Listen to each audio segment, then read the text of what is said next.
Hello friends, आज से हम नया सब्जेक्ट स्टार्ट करने वाले हैं फ्लूइड मैकेनिक्स। और फर्स्ट जो टॉपिक है वो है इंट्रोडक्शन टू फ्लूइड मैकेनिक्स। तो फ्लूइड मैकेनिक्स में हम गेट का जो भी सिलेबस है वो कंप्लीट कवर करने वाले हैं। फ्लूइड मैकेनिक्स हमें 11-12 से ही था, तो कुछ बेसिक्स तो उसके पता ही है। तो चलो स्टार्ट करते हैं फ्लूइड मैकेनिक्स को। Fluid mechanics consists of two words. First is fluid and second is mechanics. तो आज हम देखेंगे फ्लूइड मैकेनिक्स का इंट्रोडक्शन, बेसिक्स, फ्लूइड क्या है, फ्लूइड मैकेनिक्स का डेफिनेशन क्या है। तो सबसे पहले देखते हैं फ्लूइड क्या है, what is mean by fluid. Any substance which can flow is called as fluid. तो उस सब्सटेंस के प्रॉपर्टीज क्या है वो देखते हैं सबसे पहले। Substance is the thing which is have mass, which can occupy volume and which is tangible. Tangible का मतलब हम जिस चीज को फील कर सकते हैं उसको हम क्या कहते हैं, टैंजिबल कहते हैं। तो सब्सटेंस तो देख लिया हमने, और फ्लो क्या है। किसी भी बॉडी का या किसी भी सब्सटेंस का अगर मूवमेंट हो विद रिस्पेक्ट टू स्पेस और विद रिस्पेक्ट टू टाइम, तो उसको क्या बोलते हैं, फ्लो बोलते हैं। तो ये डेफिनेशन तो क्लियर हो गया, any substance which can flow is called fluid. अब देखते हैं जो हमारे फेजेस है, 3 phases, solid, liquid and gases, उनमें से फ्लूइड कौन से है। तो जो सॉलिड है वो क्या है, क्लोज पैक स्ट्रक्चर है, और इसका जो इंटरमॉलिक्यूलर डिस्टेंस जो है वो बहुत कम होता है, और मॉलिक्यूलर इंटरेक्शन जो है वो बहुत ज़्यादा होता है सॉलिड्स में। जो मॉलिक्यूलर डिस्टेंस जो है लिक्विड्स में वो थोड़ा ज़्यादा होगा सॉलिड से, और इसका जो मॉलिक्यूलर इंटरेक्शन होगा वो कम होगा एज कम्पेयर टू सॉलिड्स। और गैस का जो है वो बहुत ही वीक होगा मॉलिक्यूलर इंटरेक्शन, और जो डिस्टेंस है वो बहुत ज़्यादा होगा।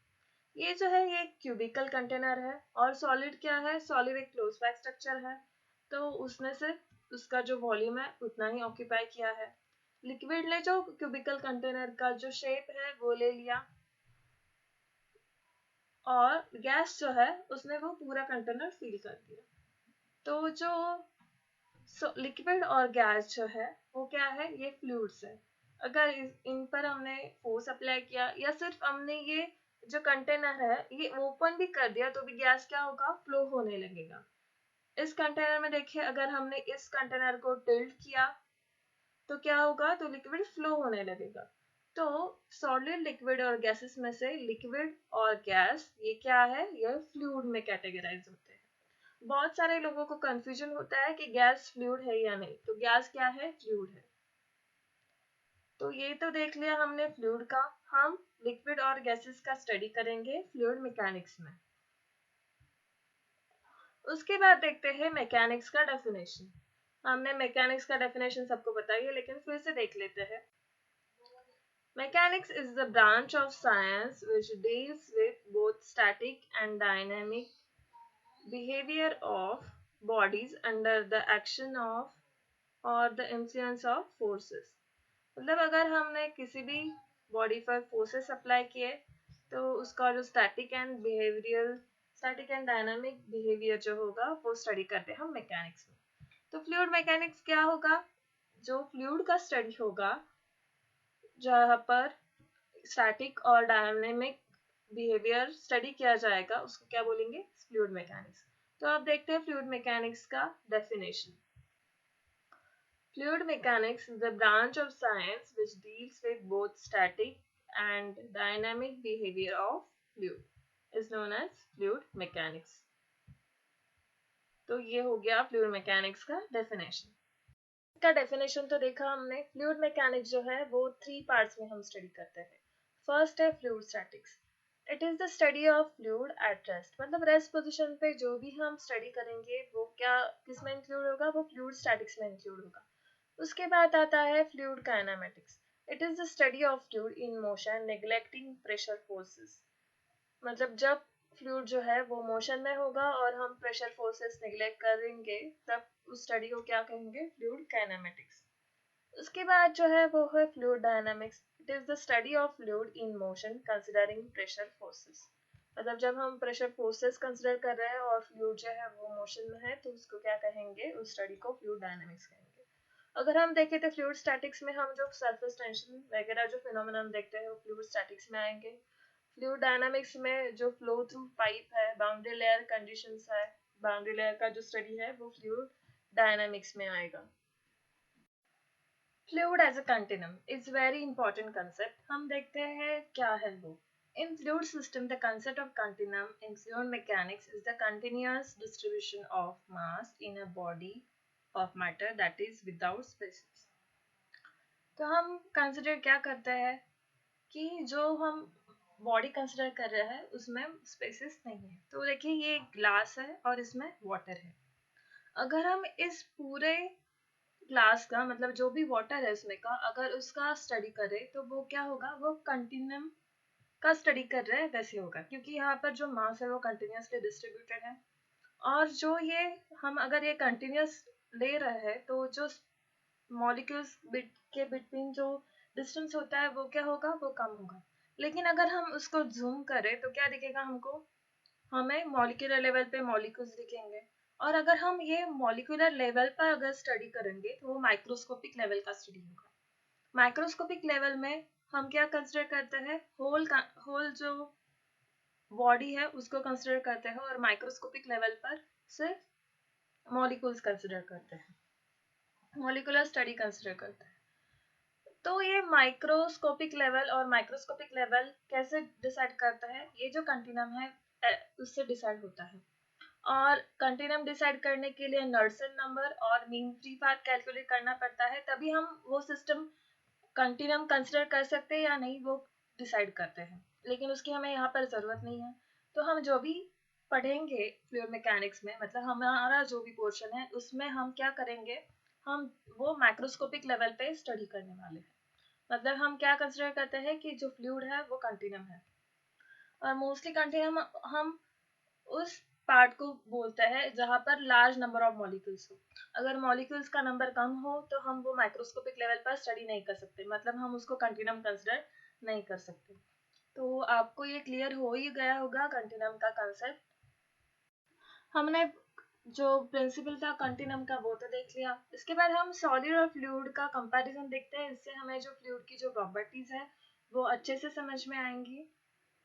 तो देखिए ये एक सॉलिड बॉडी है और इस पर हमने फोर्स अप्लाई किया।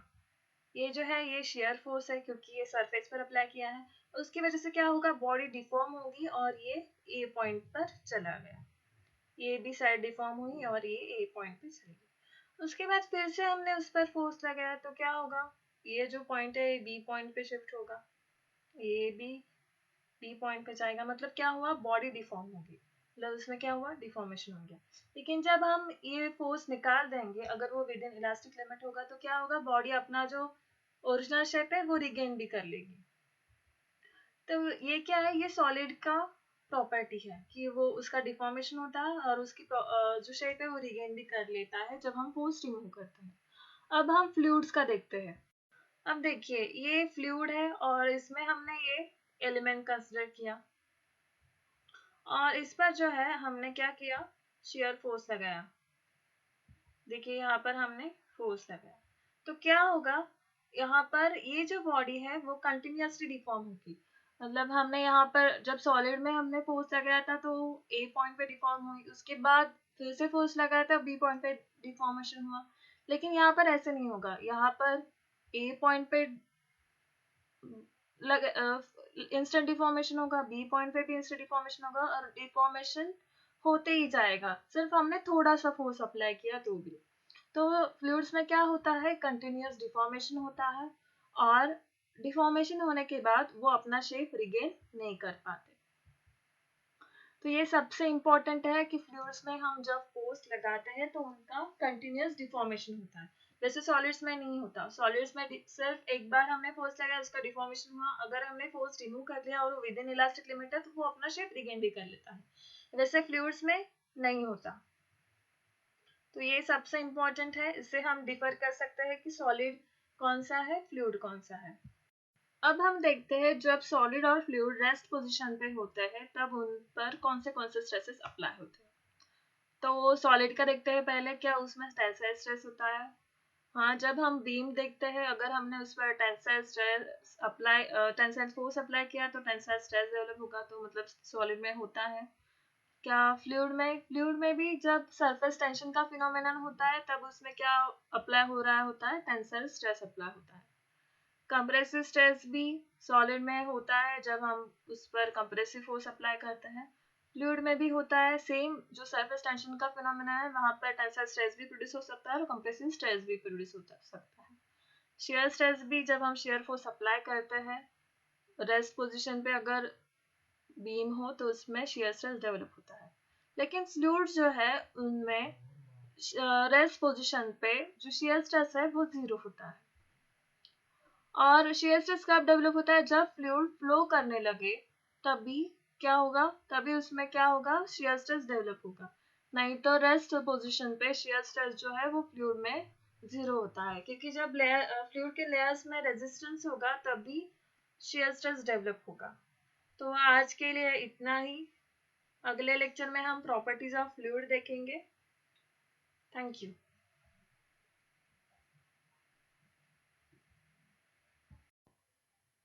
अगर आपको हमारा लेक्चर अच्छा लगा तो प्लीज़ लाइक करिए, शेयर करिए और सब्सक्राइब कीजिए। अगर आपको कोई इम्प्रूवमेंट चाहिए तो कमेंट सेक्शन में ज़रूर बताइएगा। Thank you.